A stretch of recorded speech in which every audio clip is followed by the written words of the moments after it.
Good morning. You know, in our country it's said that if it rains, it's good omen. And today is the 13th oil and gas conference. So it's lucky for us. So we'll turn it around on its head, and I would promise you today is going to be a great day. A very warm welcome to all the people who have gathered here for this HR oil and gas conference. This oil and gas conference, I've been associated for a few years now. I think it's a unique forum.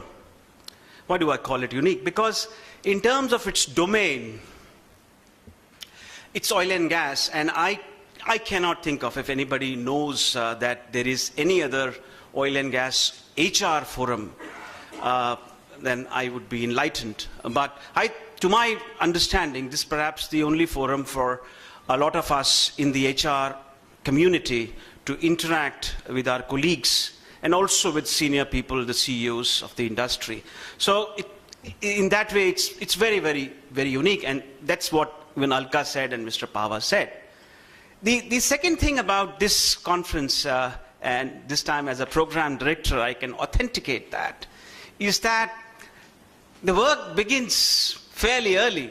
Okay, I have only seen global conferences starting preparation of the work so early. The work really began in the month of March, or was it April? And, the steering committee was formed, and we met at various places. We met at SR, we met at L&T a few times, and over a lot of deliberations, we came to the theme, we came to the speakers, we came to the content. The point I want to make is that a lot of effort by the team, by the institute, has gone into making what is being presented. Today is a culmination of the effort over the last 6 months of this dedicated team. The third one is the stellar sarcast. We have very eminent CEOs from the oil and gas industry. We have the stars of the oil and gas, the HR directors, HR heads of the oil and gas sector, the who's who in the oil and gas sector present here. And it's a great interactive forum for people to share their views and conceptualize and crystallize a few thoughts. Before I conclude, I just want to mention that we deliberated on a lot of themes this time.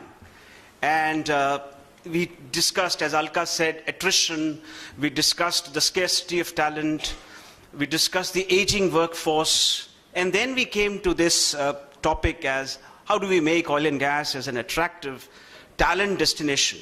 Now, I was doing a research with some of my team members a few days back, and I found out, and we dug into our literature, and we did a study, and we found that in the early 90s, if you look at the best companies to work for, there were 5 to 6 oil and gas companies, right?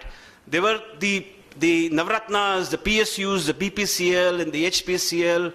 I think there was Reliance there. But at the top of the league was Hindustan Lever. Then there were pharmaceutical companies like Glaxo and Sandoz. And then there was this clutch of oil and gas companies in the early 90s, which people said, and I'm going to present that in my talk, were the best companies to work for. 25 years, you zoom in and come to today,